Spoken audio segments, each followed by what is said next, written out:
We are 2 games into this 2022 preseason, and both of them have come down to the wire. The Steelers have come out on top on both.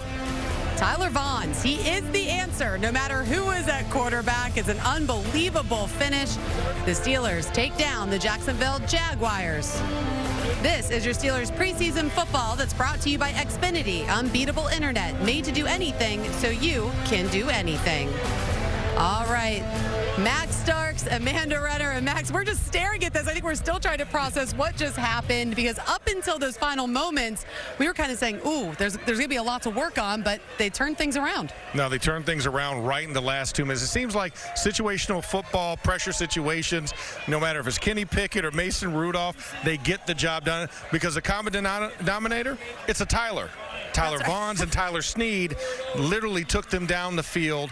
Defense has a big turnover that helps give them the shorter field, and we're 2 for 2 on these. I mean, we were sweating for that last kick, but luckily the wind blew and the kicker shanked, and it allowed us to walk out of here with a victory. Listen, there were 2 victories, but they were won in 2 very different ways. So we want to ask you, social media, because we always know Steeler Nation has an opinion. It's usually a smart one. We want to see your posts. Brought to you by Pepsi. Steelers watching, better with Pepsi. Tweet us at using hashtag SNUProud so your thoughts and pictures can be featured on the broadcast. And our question for Postgame, Max, was who was your player of the game? I know you probably have someone in mind. Okay, sure. Gordon says Mason Rudolph. Yeah, I like that one. I mean, you're right. Overcoming the safety that happened. Obviously, he had pressure in his face, threw it a little short, and then coming down and putting a touchdown drive together at the end to take us the lead. All right, and then Collector Corner said, I know everyone will say Pickett has been the top performer of the game, and I agree, but tonight I've also been impressed with KZ and Suka. Yeah, no, I think both of those guys did a great job. DeMonte Casey came in. There's a lot of 3 safety looks tonight that looked really nice. And of course, Tuska trying to find that third guy to complement Hightower and Watt. Highsmith and Watt on the back end as a third pass rusher. I thought Derek Tuska did a great job as well. I'm going to throw one more in here. Mark Robinson, inside backer. He showed up and showed out late in this game to really keep the defense in this, to not allow Jacksonville to score. Derek Tuska, by the way, we showed at halftime that he's a pilot, and I told the anecdote that you would never let him fly the team plane. No. I mean, a kite maybe, but that's about it. All right, let's take a look at our JP Roofing final stats. What jumps out on the page here in maybe not a great way? Let's see, 6 penalties for 48 yards. Then 3 of 11 on third down conversions and 24 total rushing yards. Everything but the passing yards are all minuses, and that's not going to be good for the offense when they have meeting review. Well, I do know that you and I will be breaking this down a little bit more, but for right now, we're going to throw it to break. Coming up next, we'll check back in with Pomp and Charlie to get their thoughts on tonight's game. The Neighborhood Ford Store Steelers Extra Point. We'll be right back.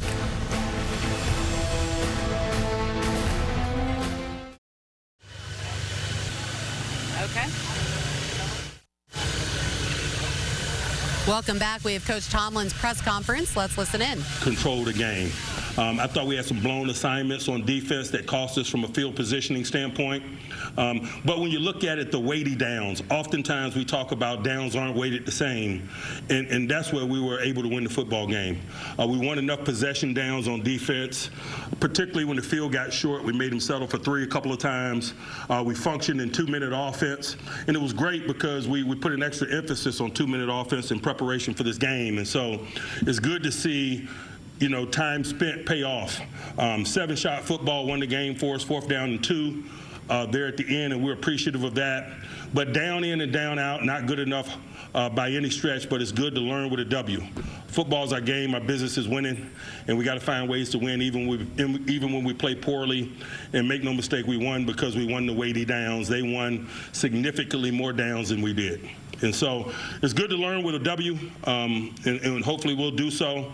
But obviously we got some correcting and some things to do based on that performance. Questions? Mike, had you seen enough of what Kenny did, and is that all you had planned to play him? Yeah, that was all I had planned to play him. I would like to have possessed the ball more in the first half and thus have a bigger, body of work. But Some things are outside of your control. We got to get first downs in order for that to happen. Oftentimes, when you're not possessing the ball enough, there's not enough snaps to go around for everyone. And so it could be said for some of the offensive people that we wanted to take a look at, a lack of conversions limits some of that. Mike, what is it about him that he's able to produce those last-minute touchdowns that he's done the last 2 games? It's probably who he is. I know he did it next door. He probably did it in high school. He probably did it in Little League. Some things people are born with. You mentioned, was that kind of an extension of what you saw in St. Vincent with him moving the offense down? I just think largely as a collective, we've put time into 2-minute football. You guys have been at our training camp practices. You know how much we devote to that, and I think it paid dividends in stadium. Not only at the end of the half, but also at the end of the game. We were in 2-minute there when we went down the field with Rudolph and Vaughn. Coach, from what you've seen from Kenny over the last 2 preseason games, has that done anything to change where he sits on the depth chart in your current? We'll address depth chart related things over the next couple of days as we zero in on our next opportunity. I don't make knee-jerk reactions or statements following a performance. How did you think Mitch played overall? I thought Mitch played well. I thought he created and extended some things when there wasn't much there. But we got to do a better job of protecting him and having some semblance of a run game if you want a fair evaluation, and I'm just being bluntly honest. Mike, Mason's playing with the third team, but he comes on the field and makes those big passes too. I'm just curious what you thought about what Mason did. I thought he looked like a varsity guy in the JV game. And I told him that, it was reminiscent of when we had Charlie Batch and Byron Leftwich as backups. When you got a veteran guy like that late in the preseason game at the quarterback position, he should be the best player on the field. It should show, and I thought it did. Coach, if you had to pick. All right, we are back. That was Coach Mike Tomlin. Again, the Steelers took down the Jacksonville Jaguars 16-15, but a very different way than what we saw in the home game last week. Mike Tomlin talked about how this offensive line has to protect the quarterbacks more. Max, I know you want to talk about that, but first, let's throw it to the guy, to the QB, who maybe has an opinion or two about that. Bob and Charlie, take it away, guys. What did you think about tonight? Yeah, Tomlin gave a little shout out to Charlie. You're back in those days when you were doing that, and I think that's a nice assessment. You have to be the best player on the field. Last week it was Kenny Pickett against guys who aren't going to be around. This week was Mason Rudolph. Again, I think Mike Tomlin was spot on by saying they won the 2-minute drill. Anything else beyond that, no rushing yards, time of possession was not in their favor, a lot of penalties there, a lot to work on. Yeah, and that's what happens as a quarterback. Sometimes you have to win the 2-minute because you play bad throughout the course of a game. But Kenny had the opportunity in the first half.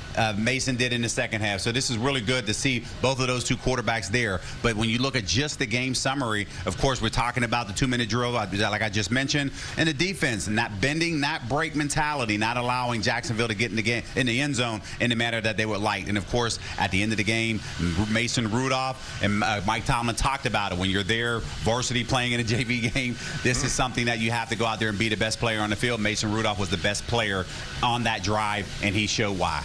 RE/MAX Select Game Summary. Now let's take a look at some of the quarterback highlights tonight. Mitch Trubisky got the start, and he was running a lot because the offensive line did not do its job. He made a nice completion there to Chase Claypool early on. That's a big gainer. And after that, Charlie had to do a lot of running. Yes, he did. He's running around for his life there, trying to make a play. He's able to pick up positive yards there. That was a 10-yard run in that situation there. But anytime that he's able to drop and deliver, I like where Mitch is at this point. But, of course, everybody's going to talk about Kenny Pickett at this point because when he came in, it just seems like the momentum shifted and he was able to deliver and drive the length of the football field. But I like where he's at. He's quick, he's decisive, he knows where he's going with the football, and he was able to do that with Benny Snell right there for a touchdown right before the half. And that was after a touchdown to Deontay Johnson was called back by penalty. And then it's Mason Rudolph, and he's combining with Tyler Vaughn. This kid has made a showing. He got the game winner from Pickett last week. Couple of big plays, 25 and 21 yards. He gets another one close to the goal line. Then it was the other Tyler Snead who got it done. Yes, it was, and this is it. He's just trying to find his opportunity here, and Tyler is showing up in big ways. You don't see him early in games, but he's finishing off games, and finishing off games allow you the opportunity to show, if I don't make the 53-man roster, I could potentially make the practice squad. And those guys have a lot invested in this, so we'll see what happens. One more game. It's coming up next Sunday at Acrisure against Detroit. It's going to be interesting. It's the third preseason game, and they're 2 weeks before the opener in Cincinnati. That's going to do it from the booth. For Charlie Batch and Bob Pompeani, Amanda Max, let's send it back down to you. Thanks, guys. Another great job calling that game. We will be right back after this. I know Max is chomping at the bit right now to talk about all things offensive line and the things that went so well. We will be right back after this. The Pittsburgh Steelers are 2-0 to begin their preseason. The Neighborhood Ford Store Steelers Extra Point is presented by FanDuel Sportsbook, America's #1 sportsbook. All right, now you can't have a two-time Super Bowl offensive lineman in your presence without having him break down this offensive line. Listen, last week you were sounding really optimistic. What's your take after this week? Today was a tough one. You look at what Jacksonville came out, you saw their starters play a lot of this first half, and the offensive line struggled. I mean, from left tackle all the way to right tackle, they had their bugaboos. You heard Mike Tomlin in the press conference talk about the offensive line has to do a better job protecting their quarterbacks. Mitch Trubisky did a lot of Houdini and magic work to make it look a lot better than it was by escaping some sacks and some tackles for loss. But the offensive line's got to come together. They've got to get a better bead on protecting the protections themselves, understanding who their wingman is. Can't let guys come free up the middle. And the run game, because it was disjointed, run game was disjointed. They could not get a rhythm tonight. But luckily, the quarterbacks overcame some of the play of the offensive line. Well, and that is something that Pittsburgh fans have wanted to see, a quarterback who has mobility right back there. And so we are seeing that. That's a silver lining. But let's check in again with all of our friends on social media. When we asked you, who is your player of the game, using hashtag SNUProud. Oh, they must have been listening to you, Max. Yeah. Mark Robinson, that is your boy right now. You're loving what he's doing. Yeah, listen, at Steel City Breeze, you must have been listening to the broadcast, and I appreciate it. Mark Robinson, I mean, even if you didn't hear me say that, he came up constantly. He made big plays in the hole. He made tackles for loss. He depleted a guy trying to make a play for the first down sticks. So Mark Robinson showed up, and we're talking about inside linebacker depth. And that's one of the things, when you can do stuff like that, guess what? Coaches are going to want to call on you time and time again, because if you're delivering the sauce, they need you in there, and I think he did a great job. The rookie out of Ole Miss, impressing often and early. Okay, we'll come on, the Defensive Player of the Year. TJ Watt doing TJ Watt things. Exactly. I mean, he's the Defensive Player of the Year. He led the league in sacks. He should be the guy, and he did what he was supposed to do. I need somebody less known. It's preseason. We could talk about him during the season, but still, great observation if you watch the first quarter. All right, that is going to do it for right now. We are going to take this to break once again. The Pittsburgh Steelers found a way to get it done. As Mike Tomlin said, there's a lot to learn, but it's easier to do when you walk out with the victory.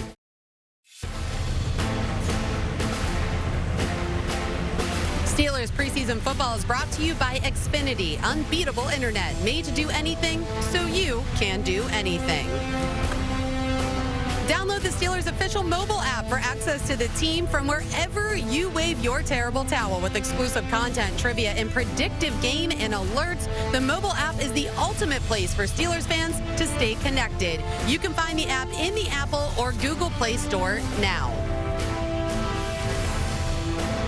Welcome back to Jacksonville, Florida, where the Steelers just won in the final moments of the game, once again 16-15. But let's go all the way back to the starting quarterback, Mitch Trubisky, on his birthday. He's speaking with the media right now. Yeah, definitely wanted to score with the 3 drives. We're moving the ball a little bit, and just we hurt ourselves, so we just got to execute better. And it'll be good to look at the film. Got to give credit to their front and what they did defensively, and we'll watch the film, come back better, and get better for next week. How much game planning did you guys do for these guys? I saw you working off cards. Yeah, we did a little bit more than last week, but not a full game plan, so to that extent. So it'll be nice once we get a little bit more into the regular season, into the routine. It'll be more game planning things, to take advantage, and obviously more scheming and more film watching on that front. But it was a good challenge for us, and no excuses. We got to come out and execute the plays. Like, it doesn't matter what they run. We recognize what they run out there, and you got to go out there and execute and make the plays happen. So I feel like we left a few out there.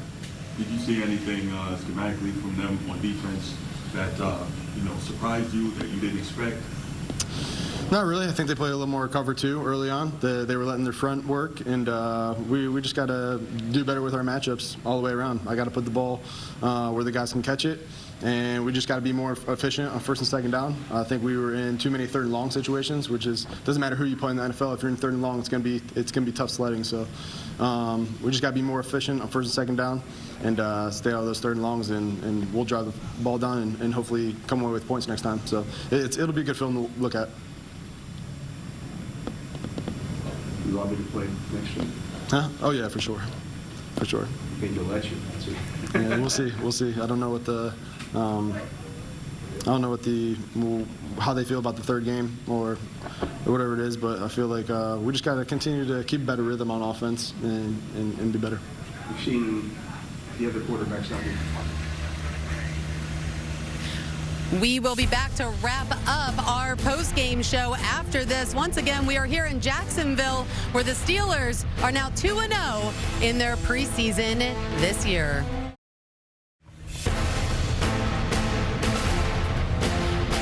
Subscribe to Steelers Digest, the official publication of the Pittsburgh Steelers. Each issue provides game previews, inside information, award-winning columns and features, and complete statistics.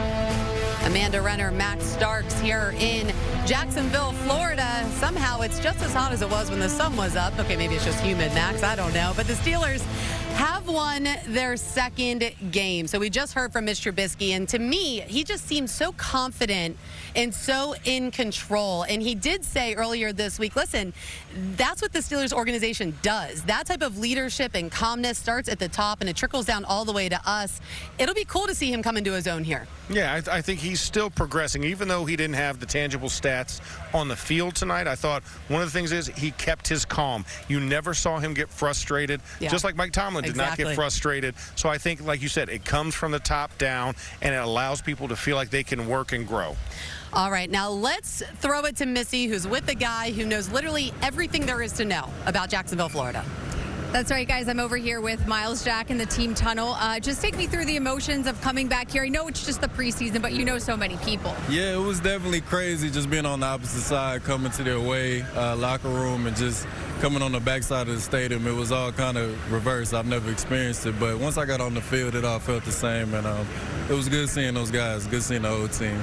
Do you finally feel settled in Pittsburgh and with this defense, and just the fact that a lot of guys got snaps tonight and you're getting closer and closer to the regular season? Yeah, there's always room for improvement. I felt like there's a handful of plays I definitely want back, and that's going to be every game. It's never good enough, but for the most part, we came out, we got the win, and I think that's what's most important. And like you said, a lot of guys are getting reps, so guys are getting to show what they can do. All right, Myles, thanks so much. We appreciate it. Thank you. All right, let's send it back over to Amanda and Max. Thank you, Missi. Myles Jack, of course, spent the first 6 seasons of his career in Jacksonville, and the Pittsburgh Steelers jumped on him the moment he became available. Okay, Max, you know I wasn't going to let you out of here unless we went over what you got right and wrong. We set the line at 2.7 for sacks. You were wrong. You said the over. I did say the over. I was very ambitious on that. But okay, Jaylen Warren or Anthony McFarland. You said you thought Warren was going to have more impact, but McFarland would have more yards. Yeah, exactly. And once again, 3-1. I mean, really. Like it's not even that. I feel like that one's a wash. No, I mean, you still lost. But, yeah, okay, that's fine. We'll call it a wash. And more passing yards, Kenny Pickett or Mason Rudolph.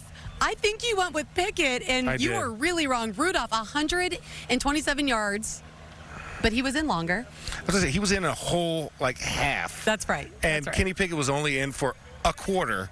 Like, come on. I mean, really, it's almost like Yin's chat wanted me to lose. As Mike Tomlin says, we're in the business of wins and losses. That is correct. You tried, but you lost. but the Steelers won. So I'll But take the it. Steelers won, and that's really all that matters. Okay, listen, what's your biggest takeaway? I'm sure Steeler fans at home are maybe panicking a little bit more, so quickly tell everyone why there's no need to panic.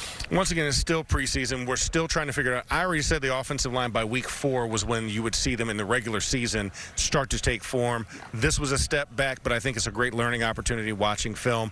Defense definitely held up in the second half. You saw some young guys really stand out, so I think we're good. Mike Tomlin told Missi this. I wrote it down. This is going to be a good environment for growth. So Yes. We're going to take that and we're going to run with it. Max, as always, it's a pleasure.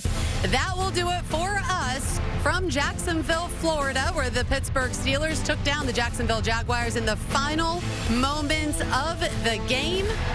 Thank you so much for joining us, and we will see you next week as the Steelers take on the Lions at Acrisure Stadium.